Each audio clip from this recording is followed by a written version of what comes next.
Hello, everyone. Thank you for joining us. My name is Melissa Federhoff. I am the president of the Nashoba Valley Chamber. The Chamber has a longtime partnership with the folks at Mount Wachusett Community College. I clearly have not had enough coffee this morning, my apologies, including their ongoing sponsorship of our public policy series. Mount Wachusett Community College is home of the Senator Stephen M. Brewer Center for Civic Learning and Community Engagement, which promotes positive social change and healthier, more vibrant communities through innovative programming and partnerships. I'd like to introduce Leanne Scales and hear an update about what is happening at the college. I know we have very little time, so I'm going to give you the shortest update ever. What I'm going to tell you is that the Brewer Center that Melissa talked about is also hosting a session for our students on ballot questions today. So we've also had sessions on the importance of voting and all kinds of important topics throughout. The big news, though, is our nursing department passed its accreditation with flying colors. Our NETSHE accreditation team, which looks at the college overall, arrived at the beginning of November. We've completed a 10-year self-study, and it's been a real hard look at everything we do, soup to nuts. And the experience, although it's time-consuming and deep, it's important, and we learned a lot. But I couldn't be more proud to sponsor a talk on ballot questions, because I think in our public discourse, these often get overlooked. So we're happy to be doing this morning and sponsoring a talk with our students later today. Thank you, Melissa. Thank you. Congratulations on your nursing. Very exciting. So we do have a full agenda today, but before we jump into our guest speakers, we're always lucky to be joined by Matt Keswick of Keswick Consulting. Matt is our public policy consultant, keeping us on track and keeping our members informed. Matt, is there anything that you'd like to share? Yeah, just a couple of quick updates. Obviously, Election Day is 2 weeks away. So it's very exciting to have this sequence right before. Hopefully help some folks make some decisions going down the road, and of course, make sure everybody votes. Early voting is open, so I think it's too late to get a ballot right now, but you can still go to your town hall and be able to vote. The other important fact is that the Commonwealth has to close their books from last fiscal year by October 31st. So that should happen Monday, a week from yesterday. And then once that happens, rebate checks will likely be going out in the mail, either electronic deposit, paper checks, or even credit card checks over the next couple months for 13% of what you paid in taxes to the Commonwealth last year, not federal, but state. So that's very exciting news as well. A little early Christmas shopping money coming back, hopefully, to most of us. Melissa, do you want me to pass the baton off, or do you want to take it back? Sure, that would be great. Okay. In the interest of time, I'm going to turn it over to Rich Parr. Rich has been a great partner to the Chamber the last several years, offering up some polling assistance and sharing some really good data. So Mass Inc. Was in the field last week, I believe it was, and released some data. He's going to be sharing that with us on a couple of the ballot questions. And then I just want to get everybody a sequence. After he finishes, we're going to go to Dr. Michael Cooper for question 2, and then I'll take it from there. People, feel free, if you want to come on early, stay late, jump on, jump off, feel free to. There's no need to feel obligated to stay, but obviously it's very interesting. We'd love to have you all stay on, but if not, I completely understand. So with that, turn over to Rich Parr, Director of Research for Mass Inc. Polling Group here in Boston. Thank you very much. Can everybody see my screen? Yes. Okay, great. Thank you. Okay, so thank you so much for having me. I'll be very quick about this. So we do have some polling on questions 1 and question 4, and I'm going to share with you this morning just a little bit about us for those who might not know. We are a nonpartisan polling company. We were founded in 2010, so we've been around for a good decade now. Nonpartisan means we don't poll for Democrats or Republicans, candidates, elections, things like that. We will poll for ballot questions, we'll poll for issues and policy type of polling, but we have to stay sort of in our lane. We probably do the most publicly released polling in Massachusetts. There are a lot of pollsters that are doing private clients that never see the light of day. We do that too, but we are kind of committed to releasing a lot of our stuff publicly. We were the polling partner for WBUR for a decade, had a great relationship with them and did some good work calling New Hampshire and Massachusetts in contentious races there. We are affiliated with the larger Massink public policy think tank. Some people call us Massink by shorthand. We're technically a little different. It was nice to see one of our Massink board members on today. Beth Lindstrom is one of our board members, and we're also affiliated with Commonwealth Magazine. So if you know Commonwealth, they do some great reporting and really deep dive reporting on public policy issues in the Commonwealth. We also do elections mapping and visualizations. I'm looking forward to diving into the elections results when we get them from this year. We did a little bit on the primaries.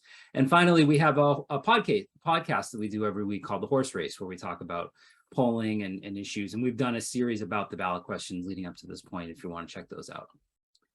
So I'm actually going to talk about two polls today. I'm going to talk about a poll that we did that came out last week, and a poll that Suffolk University did for the Boston Globe that also came out during that period. And just quickly, here's the stats on the two polls. They're a little different. Ours was a little bit bigger, but it was an online survey. We go to online panel sample and get a representative sample of the state, and then weight that. They were calling folks on landlines and cell phones. You can see their field dates were a little bit later than ours. So there may be, because these things are getting decided at this point, maybe they're catching folks a little bit closer to their decision point. The margin of error or confidence interval, which is just a different word for the same thing, essentially, very similar for the two polls, a little bit lower with the poll with the larger sample size. And then the sponsors on the two polls, ours was for the Bar Foundation. It was largely a survey about transportation issues, but we included these questions in there because they have a nexus to transportation, of course. And then Suffolk was doing this for the Globe, for NBC 10 Boston, and for Telemundo. So what I've done on each of these slides for question 1 and 4 is I've shown the totals that each poll got and then averaged them for you so you can see. And you can see on this one for question 1, the two polls are very similar. The overall support number is within a point of each other. There's a difference on the no and the unsure. We had a slightly higher unsure number and the no number is lower. Suffolk had a lower unsure number, and so it looks like those people had gone over onto the no side, which is to be expected on a ballot question. A lot of people at the end who are undecided might break towards the no. So when you average those together, you've got a pretty good gap there for yes. On question 4, driver's licenses, it's a little bit tighter. Our poll had it actually below 50% the yes and 37% no. Suffolk here, there's a gap here. Suffolk has it at 56-39. Now again, if you think about that margin of error that we were talking about a couple of slides ago, ours was 3-something points, theirs was 4. So if you brought 56 down 4 points, you brought us up 3, you'd be right in the middle there, and that's where actually what you find on the average. So 52-38. So we're finding that both of these, if you average these, both of these polls are showing the yes side leading at this point.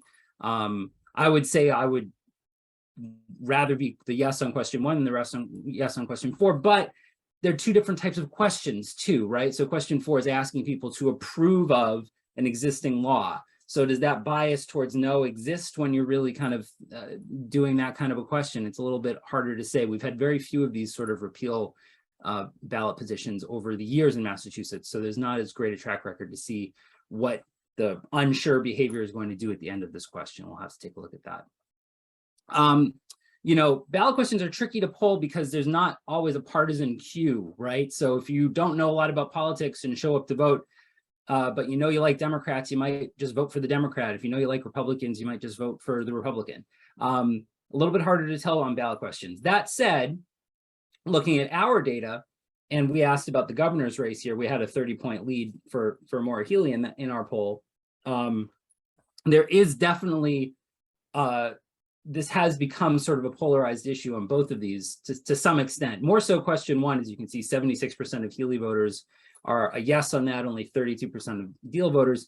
Similar pattern going on with the Deal voters on question 4. The Healey voters also polarized, but maybe a little bit less so than on question 1. And I think that difference with the Healey voters really kind of accounts for why that question is a little bit tighter. So it'll be very interesting to see, the turnout for the governor's race may have an influence on how these questions shake out. Hey, Rich, it's Matt. I just had a quick question there. Are you surprised at the 32% support for Deal voters on question 1?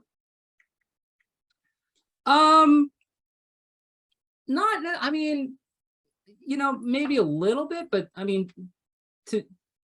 I think that there's something populist about question one, asking people to have people who are paying more, people who are making more paying a little bit more. So I'm not super surprised by that. I think that what's really interesting is that a lot of these things are getting the ideology is getting a little scrambled on some of these things. The issues that are dividing Democrats and Republicans are becoming less, I think, related to like the traditional economic issues. There's some areas of overlap that still exist between those two things. So I don't know. I think 32 seems like a pretty reasonable place for them to be, at least in this poll. I do not have the Suffolk breakout on this, so I don't know if it's any lower there.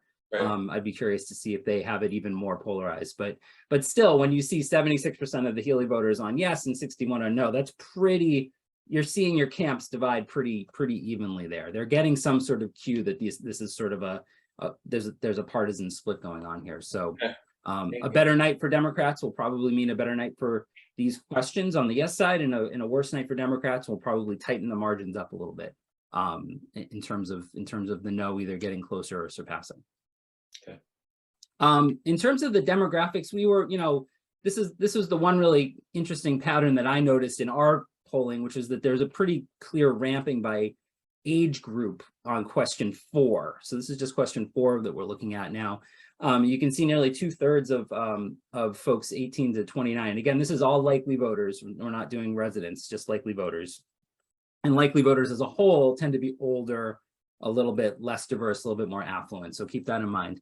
But among the folks who told us that they're going to vote, 64% of the younger folks are a yes. That goes down to 53 with 30 to 44, and then it gets down to below 50%, 44% for the older voters. So there's an interesting kind of pattern of ramping down by age there. So just something to keep in mind, to think a little bit about how turnout tends to happen in these midterm races. It does tend to be older, and the older folks, at least in our sample, are a little bit more divided on this question. They're still slightly more in favor, but is that enough to really get it through? We'll have to see. One thing that I'm going to be looking at in this next cycle, because it's a new pattern in Massachusetts, is this early voting that we have now. We've done early voting a little bit.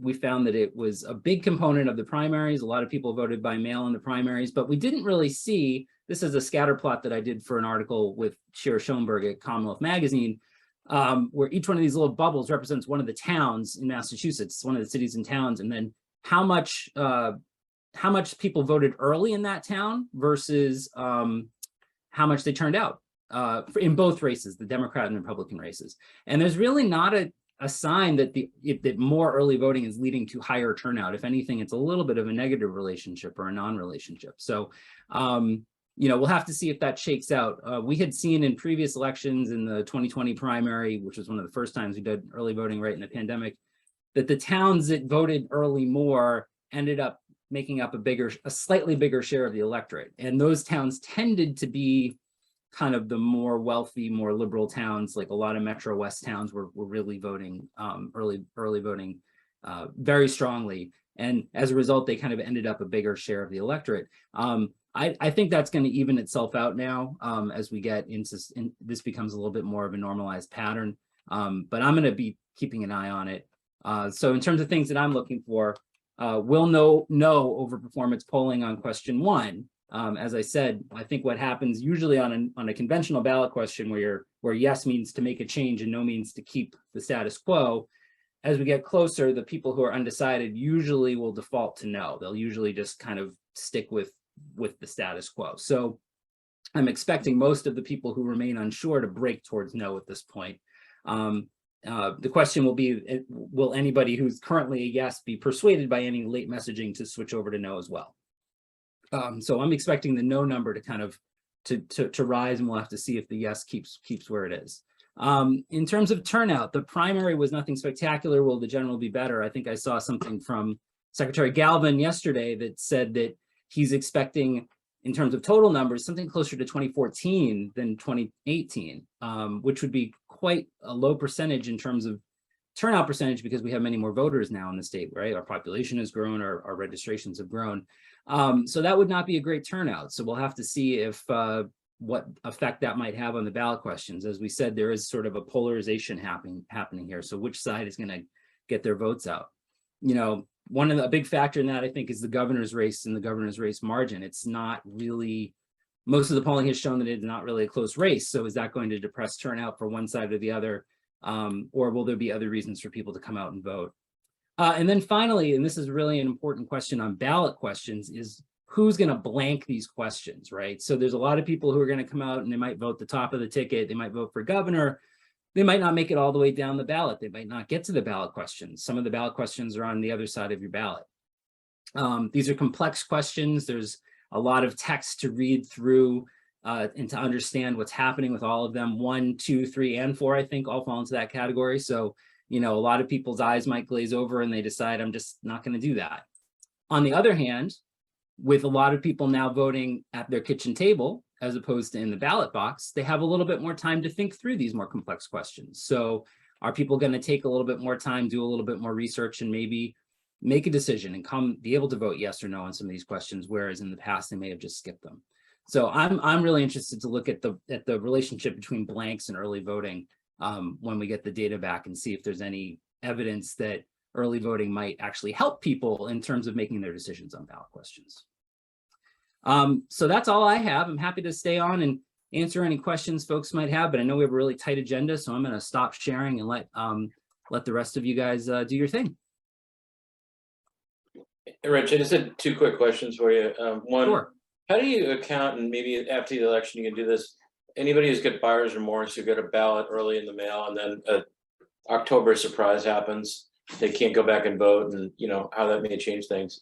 And then the other one is just the ballot initiative process has been around forever, but it's being utilized more and more for generally things that I don't even know if it should be addressed, or if the founders of Massachusetts and the Constitution writers ever contemplated that they'd be voting on this stuff. Do you know how that plays into voters maybe being uneducated about certain complex issues? Well, I mean, in terms of the question of buyer's remorse, I mean, in polling, you know, if we're polling during a period when voting has already commenced, we would, you know, ask people about whether they've already voted, and then just change the wording of our questions to reflect the past tense, if you will. I mean, I think that's a big issue for that's a bigger issue for kind of, you know, our elections in general. The idea of that there could be something that happens after voters have already started voting that can make a difference. I will say that early voting definitely changes how I think about interpreting these numbers, right? So question 1 was kind of at the same place that it has been a few months ago, and it was lower than what we had seen in sort of more generic polling on it. And I was thinking, oh, it's trending down. By the time we get to September, October, it's going to be closer to 50%, maybe below, maybe it's not going to make it. It's held kind of where it was before. And now that we're in a period where people are starting to vote, it makes me think, okay, well, the more votes, the longer it stays up where it is while people are actually voting, that means it's essentially banking votes at that level. Even if there is a drop off in the last couple of weeks, it kind of cushions that a little bit, right? In a way that it wouldn't be if everyone was just all voting on election day. In terms of this other question, this is a really kind of big philosophical question of how should we be voting on some of these things, right? I would say that it's in the past few years, probably since 2016, all politics has become national in some respects. It's really hard to get people to pay attention to their state races and their local races.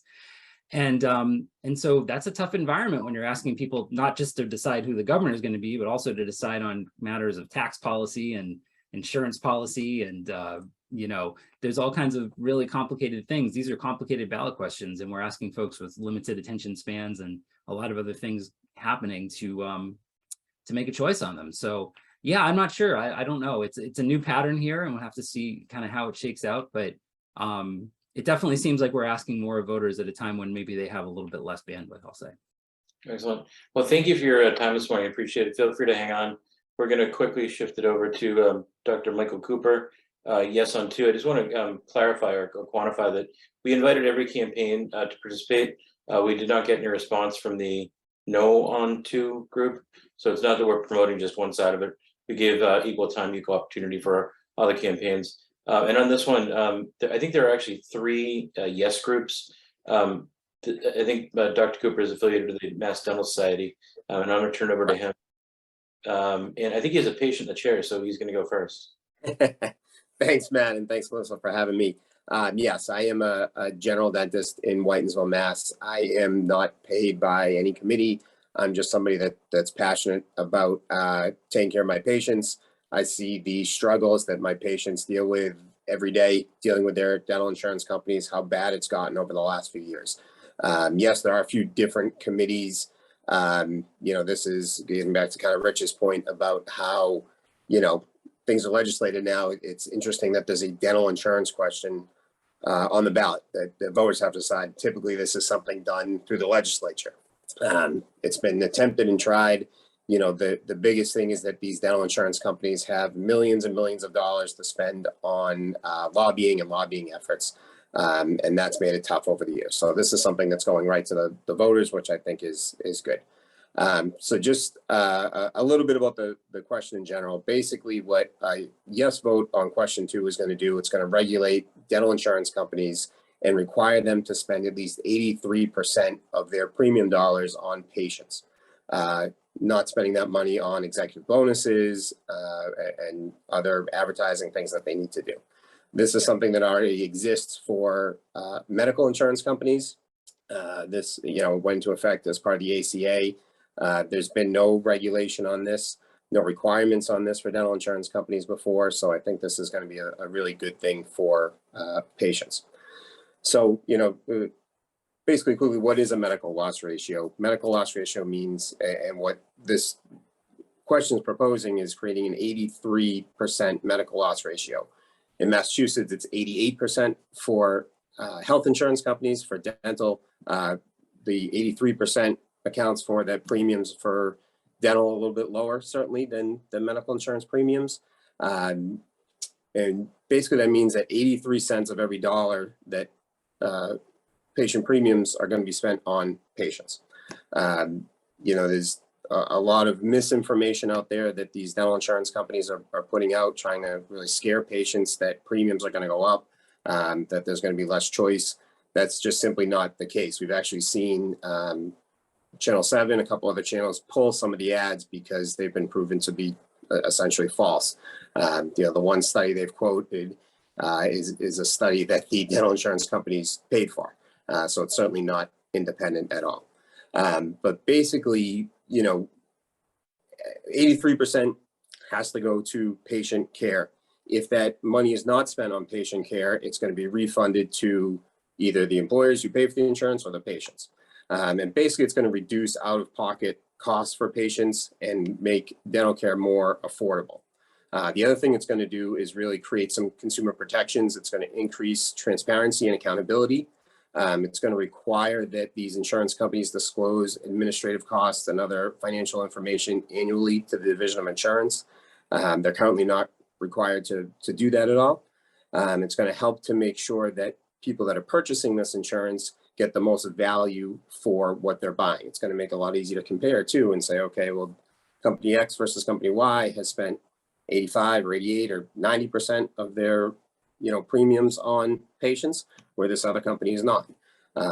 It's also going to block insurance companies from just increasing premiums. Any of those increases are going to have to be approved by the Division of Insurance. And anything. I'm going to give you the 1-minute warning. Sure, thank you. So, basically, this is a win-win for patients. It's a win-win for employers. The only ones that are really against this are dental insurance companies because they're really lining their pockets with these premiums.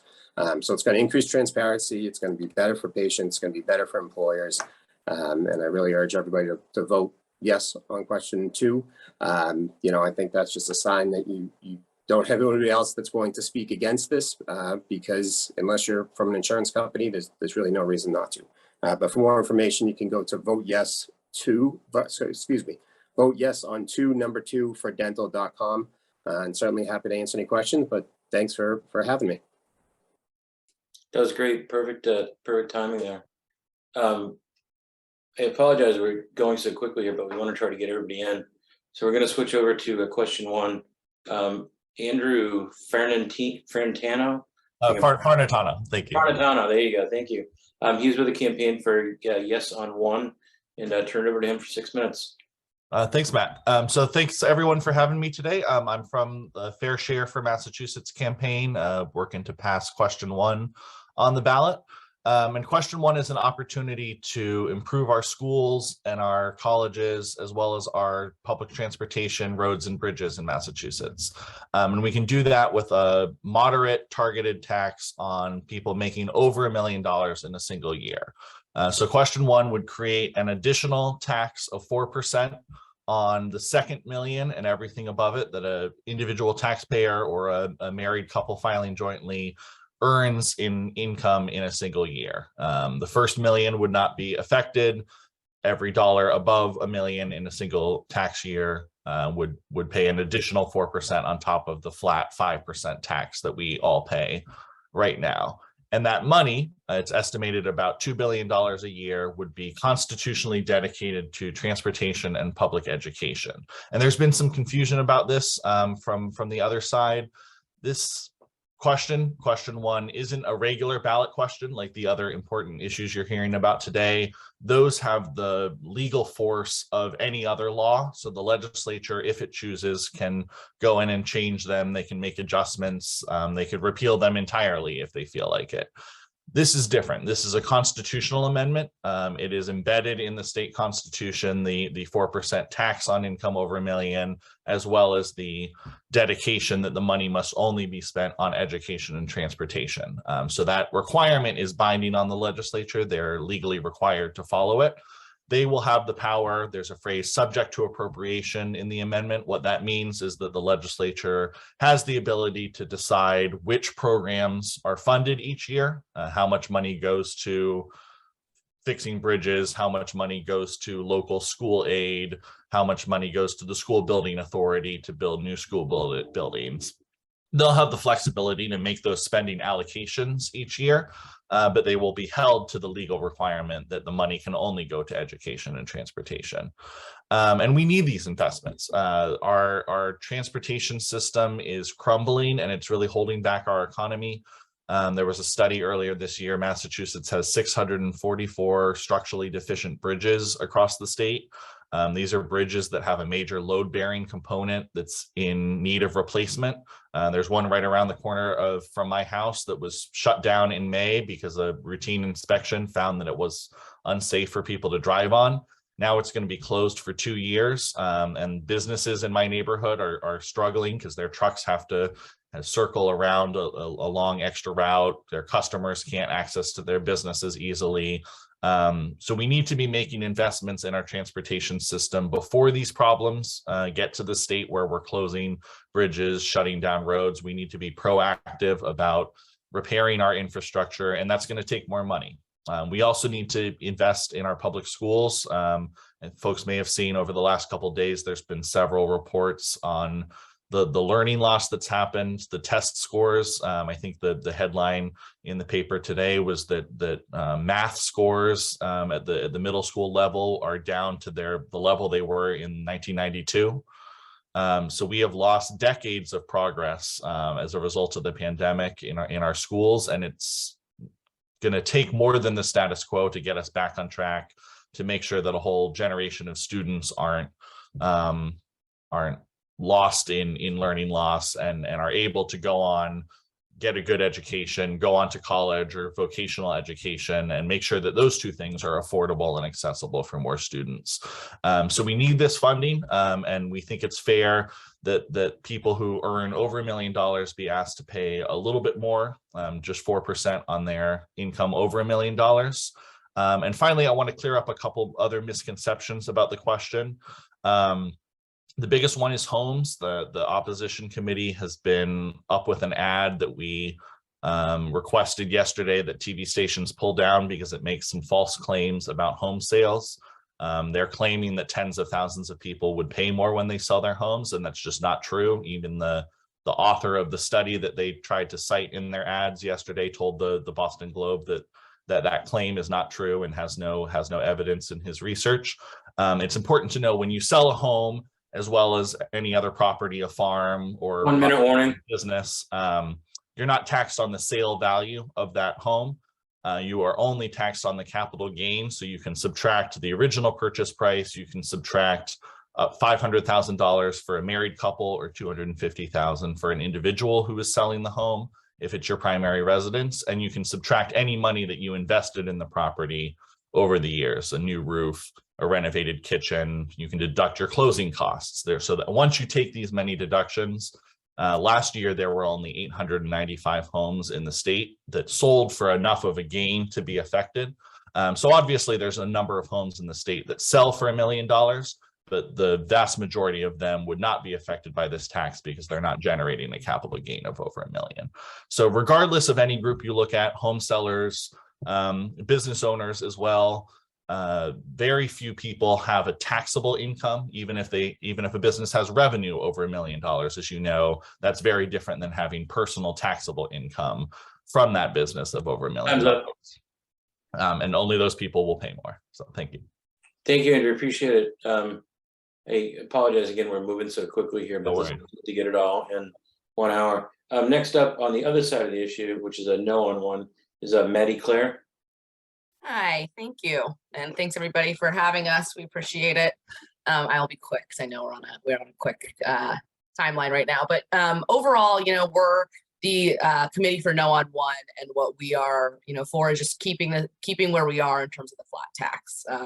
While we believe that the yes side has, it's a valiant effort to want to increase spending in transportation and education. Unfortunately, this constitutional amendment does not guarantee increased spending in those areas. And so that, mixed with some of the unintended consequences that we're concerned with for more of the middle class folks across the state, we are urging folks to really kind of look at this and determine whether or not we want to vote on a constitutional amendment that is very difficult to go back and change. It's not the same as the ballot questions that we vote on every election. It requires the legislature to go back and for folks to vote again. It's very, very difficult. So what we're really here to do is point out what we think are some flaws in the way that it's written today, and why we think folks should kind of think twice in terms of voting yes on this to change the structure of our taxes across the state. So first of all, it is one of the largest tax hikes in Massachusetts history. It'll impose an 80% increase for those folks that will be captured by it every year. And we always say kind of captured by this every year because the proponents of this kind of want folks to believe this is only going to affect the top 1% of earners every year. It's going to make those folks, pay what, folks believe is the fair share so that they will fund these efforts. But every single year, this is going to capture folks who are not high earners, who are not multimillionaires. Studies have found that over half of each person who's captured by this each year, it'll be a once in their lifetime opportunity for them to be taxed by this. So a sale of a home, a sale of a business, something that they've been waiting on to fund their kids' school or their retirement. It goes up to 75% of the folks each year who are captured by this who are only affected twice in their life. So these aren't your, billionaires who are going to be paying this every year. A vast majority of those folks are everyday people who've been waiting on, a sale of an asset to fund their retirement. Secondly, it doesn't, as I said before, it doesn't guarantee an increase in spending on transportation or education.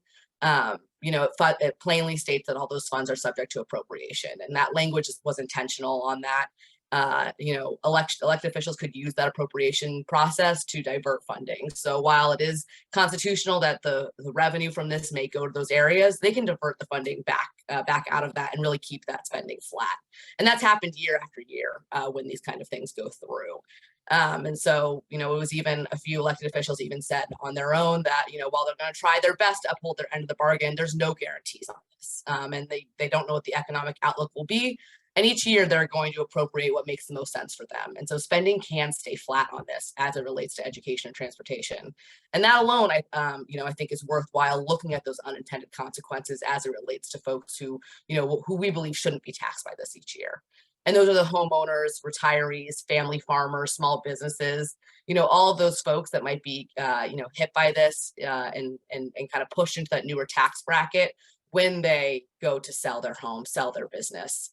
Sell their family farm. We talk to many farmers across the state. The Massachusetts Farm Bureau is a member of our coalition representing 6,000 farmers across the state who talk about this idea that they are land rich and cash poor, and being able to sell that land is how all of these families are going to fund their retirement. And they're really concerned about that. It also is true of small businesses across the state who don't have their retirement fund set up so that, when all they're doing is trying to increase their business's value. So when they sell it, that's their family's retirement. And B, those businesses that are set up as pass-through entities or S corporations who file their taxes as personal income or file all of their revenue as personal income, even though much of that is reinvested back into the business. And they're concerned about, how that's going to affect them. We talk to businesses across the state who it may look like they're making all of this revenue as based on what their taxable income is, but at the end of the day, they're really operating on razor thin margins. Another thing that we're concerned about is the fact that, right now, this claims to solve a budget problem that doesn't exist in the state. Massachusetts has a giant budget surplus and historic revenue growth. There's $3 billion going back to taxpayers this year based on the budget surplus on top of, the COVID funds that have come in. And so it doesn't really make sense to raise taxes on tens of thousands of really, hardworking people across the state. Small business owners are working really hard to rebuild from the effects of the pandemic. And this gives them kind of an unprecedented financial issue that they need to deal with while they're really trying to rebuild in the state. And so really, we're asking folks to kind of take a look at this, as our state looks to rebuild from the effects of the pandemic. We want this to be a place where business owners can thrive, where homeowners can thrive, where people want to be able to kind of rebuild our economy. And this is going to negatively affect folks who shouldn't be affected by a tax rate of this hike. So, I'm around. My colleague BJ's on the phone as well. If anybody wants any more information, please feel free to reach out. We'll also send stuff around to everybody. But we just are urging folks to kind of learn the facts on this and vote no. Great, thank you for that. Appreciate it. Next up, we have Rob Melion. I apologize on the pronunciation there. He is with the Mass Package Store Association. I guess you're yes on three. Thank you for presenting to us. And same disclosure on the dental question. We invited the other side, which I don't even know if there's an organized opposition. I think it's Total Wine and Spirits, and they did not respond to our invitation. So we're not promoting just the yes side, but we offered equal time, I should say. So with that, I'll turn it over to Rob. So thank you very much for the opportunity to talk with all of you today about question 3. My name is Rob Melion. I'm the Executive Director, General Counsel to the Massachusetts Package Stores Association. I'm also the administrator of the beverage alcohol training course for the state in regards to all the stores in the state pretty much take our course in order to learn how to properly serve people off the premise. Lastly, probably good for you to know that I'm the person who actually wrote question 3. And I think it's also helpful for you to know who MassPack is very quickly. And I say that because the opposition, and there is an organized opposition, be it Cumberland Farms and Total Wine, there is an opposition. Their focus has been on muddying the water about who is for question 3, who's against question 3. Let's be very clear who is for question 3. The Massachusetts Package Stores Association is comprised of over 800 small businesses in the state. We are beer, wine, and spirits retailers who are either convenience stores, independently owned markets, or liquor stores all across the state. The commonality to our membership is that they are Massachusetts headquartered and that they sell alcohol beverages off the premise. So that's who we are. That's who is for question 3. That's who brought question 3 to all of you. It is independently owned stores, second, third generation stores all across the state. Interestingly, the storyline to question 3 has a lot of similarities to the storyline to question 2. It's small businesses versus Goliath. So question 3 was presented by small businesses across this state as a compromise that modernizes Massachusetts alcohol laws in a way that safely expands consumer convenience.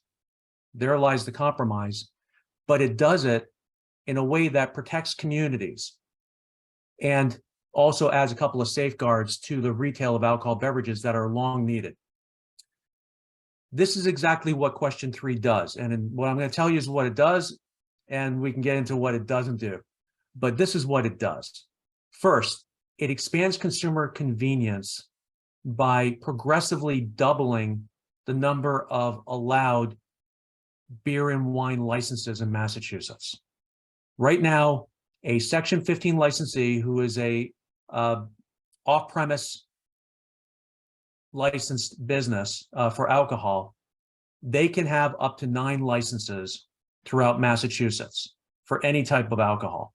What we do with question 3 is we expand it to 18.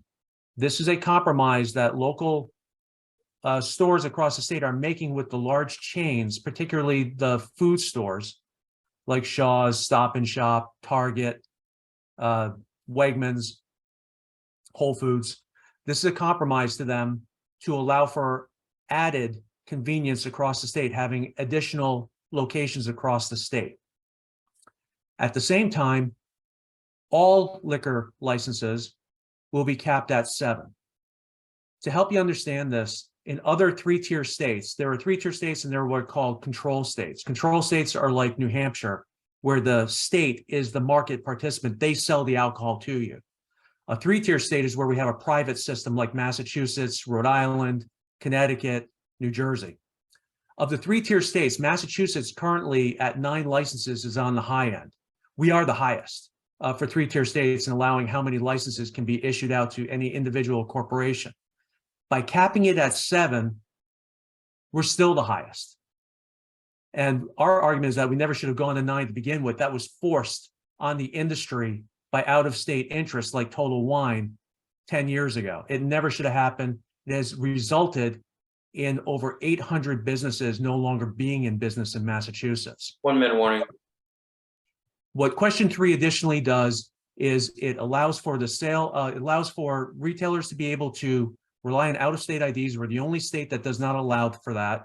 You can have cannabis with a government issue ID, but you can't do that for alcohol. And what we also do is we change the fine structure to make it on gross sales and not just alcohol sales, which puts us actually in alignment when the law was originally promulgated. And then lastly, we ban self-checkout. Self-checkout, there's no good reason for it for alcohol. You can't do self-checkout for medication. You can't do it for cigarettes.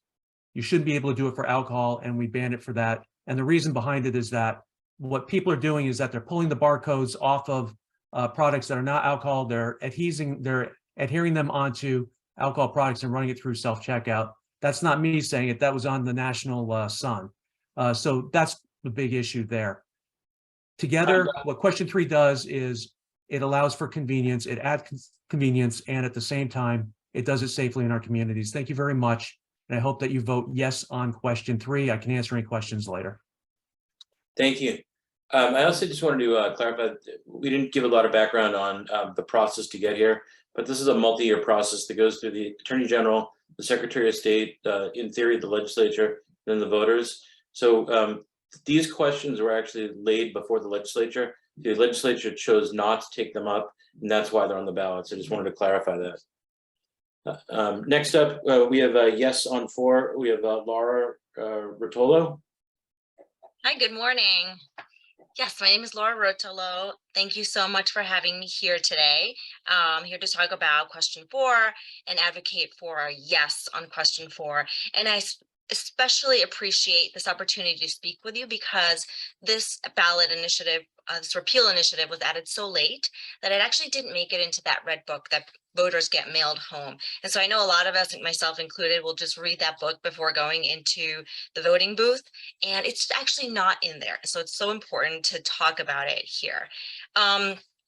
Voting yes on 4 on the ballot this year will keep in place the law that was passed earlier this year overwhelmingly by the legislature called the Work and Family Mobility Act. And what that law does is that it allows qualified Massachusetts residents to apply for a standard driver's license regardless of their immigration status. So they have to provide proof of identity, date of birth, Massachusetts residency, and all the other requirements to get a driver's license, but they don't need to show that they have federal immigration status. Now, that law was passed overwhelmingly with the support of a really beautiful and large coalition that I was a part of. It was made up of workers groups, of law enforcement leaders, faith groups, and civil rights organizations. And it had overwhelming support because it is a common sense public safety benefit tool that 17 other states have already passed. It just ensures that all drivers in Massachusetts are tested, licensed, and insured, and that's just better for everyone's road safety. I mean, if you're driving out on the road, and we know, especially with the crisis in our public transportation system, how important it is to be able to drive. If you're out on the road, don't you want to make sure that the person who's driving next to you has a license, knows the rules of the road, can identify themselves if there is a crash? That is just better for everyone's safety. And so that is why the law had such overwhelming support when it passed. And like I said, 17 other states have similar laws, including many of our neighbors in the Northeast. So Connecticut, Vermont, Rhode Island passed their law right after we did, New York and New Jersey, and some have had these laws in place for decades. And so because it's been so long, we have learned that there has been a public impact on road safety. So in Utah, for example, and New Mexico, they saw the rate of uninsured drivers drop 80 and 60%. So 80 and 60% drop. People have insurance when they're driving out there, and that is just so important for everyone. It's also projected to bring in an additional $6 million in revenue to the Commonwealth from fees and taxes. And so it's just a common sense law that we want to keep in place by voting yes on 4. And I just want to quickly address some of the arguments that you may hear from the opposition, because these are really myths that have been debunked over and over again by trusted sources.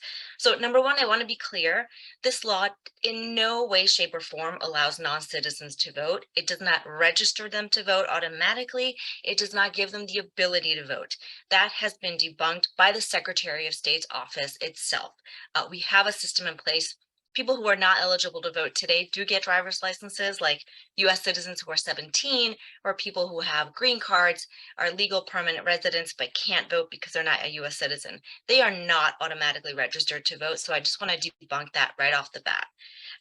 The law also does not give any other benefit, like an immigration benefit, for example.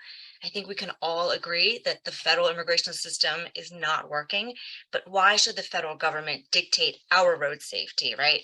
Licenses are a matter for the states to decide, not the federal government. And we, like the 17 other states, can decide who gets licenses in our state and who gets to be licensed, tested, and insured. And I want to urge everyone to vote yes on 4 because it is such a great public benefit for all of us. It's a common sense safety measure, and you can learn more at saferoadsma.com. And please, as you're filling out your ballot, don't forget to flip over for all of these questions. A lot of the questions are on the back or even on a second page in some municipalities. So thank you for your time. Thank you very much. I appreciate everybody being cognizant of time too. It's obviously important to try to get everyone in here, and I apologize, 6 minutes is not a lot of time, but we may do some wrap up actually at our next meeting and talk about the kind of follow-up effects and things like that. I find you get pretty good attendance. It's been pretty interesting. And thank you for that point. My town, I know that historically a lot of people missed the questions on the back, so good heads up. So thank you for that. I've done it myself. I mean, it's embarrassing, but I've done it. Next up is the opposite side, no on 4, and Dean Tran. There he is. Should be our neighbor up in the Nashoba Valley. Turn it over to Dean. Thank you, Matt, and thank you very much. I will try to keep my comments below 6 minutes. First of all, thank you to everyone for having me to participate in this forum. You've heard and you will continue to hear from the opponents or proponents that this law somehow provides public safety. They will try to convince you that there are 16 other states that have done this. One is currently in implementation, and that there are data to support such a claim. And they will try to tout that this law is supported by the Police Chiefs Association, so therefore it is a good law. Let me tell you something. It is a bad law. I am very intimate with this law. When I was in the state Senate, I was the ranking member on the Transportation Committee where this bill was first introduced. I participated in the discussion, debate, and listened to the testimonies. the law changed Mass General Law, Chapter 90, Section 8, which states that no license of any type may be issued to any person who does not have lawful presence in the United States.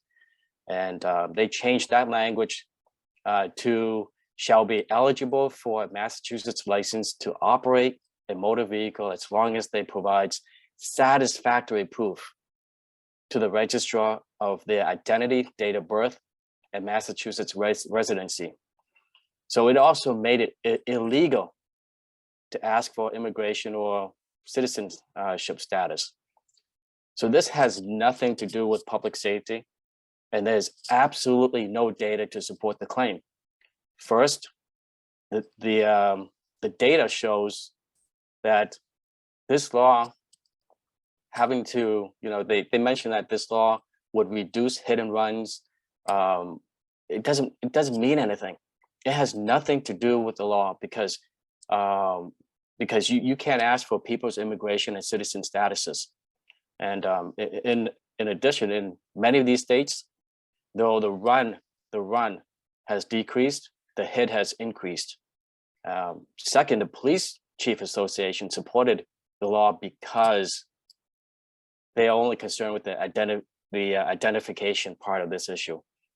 They only care that they can identify the driver.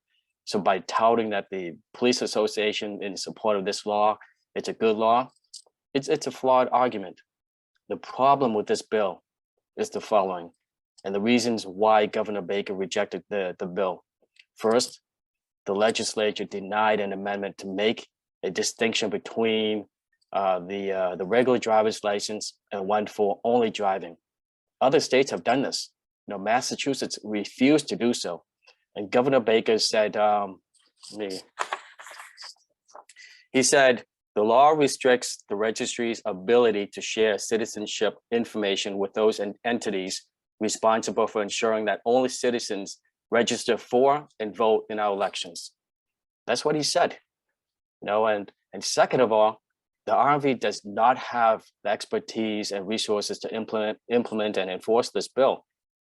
The RMV cannot verify a fake document from a country of Mickey Mouse.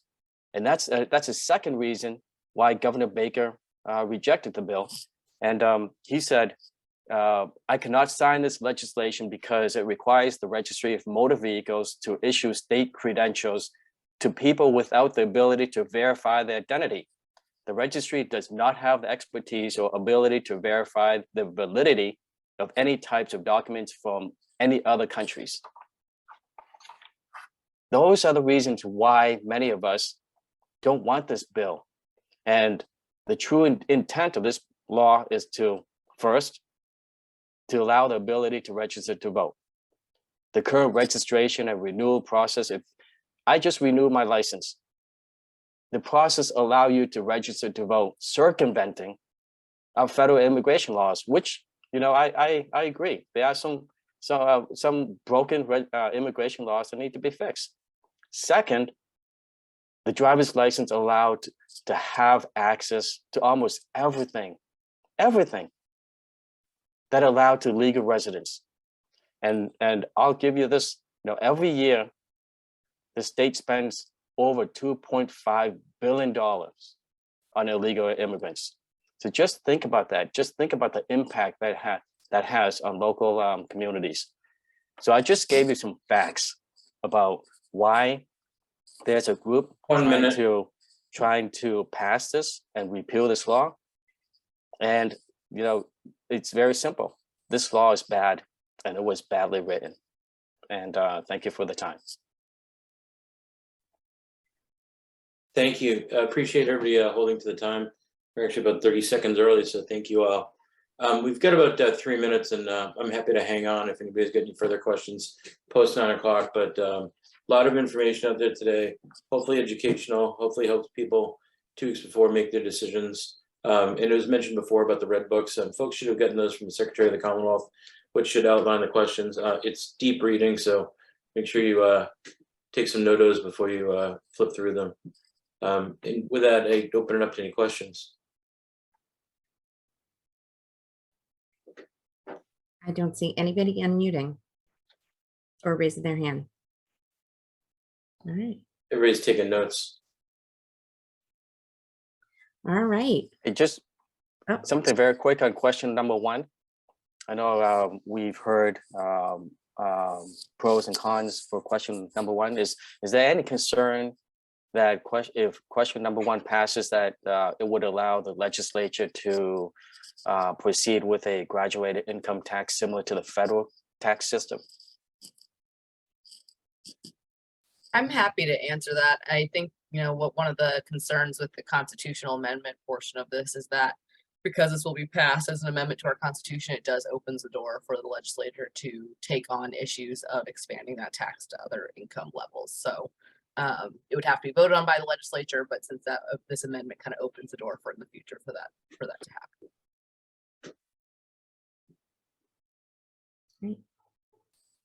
All right. Well, Rob's raising his hand. I have a question, if you don't mind. It's also on question 1. I don't know if the folks on question 1 can answer this, but is inventory, I think many of us know in small businesses that inventory is considered to be revenue when you're tallying that up. Is inventory calculated into the equation for question 1?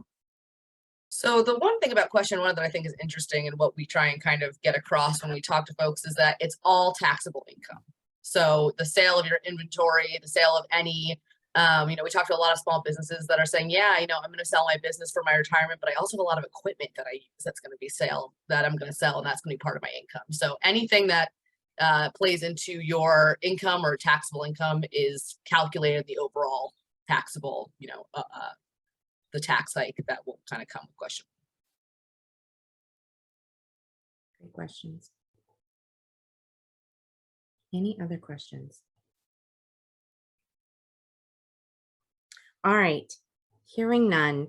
Lots of great information today. I hope that today's presentation helps you make better voting decisions. Thank you so much to all of our guest speakers. Thank you, Matt, for keeping time and coordinating. And thank you to Mount Wachusett Community College, our series sponsor. We look forward to continuing to work together to help the Nashoba Valley region thrive. Stay healthy, everyone, and have a wonderful day. Thank you. Thank you, everybody. Bye-bye.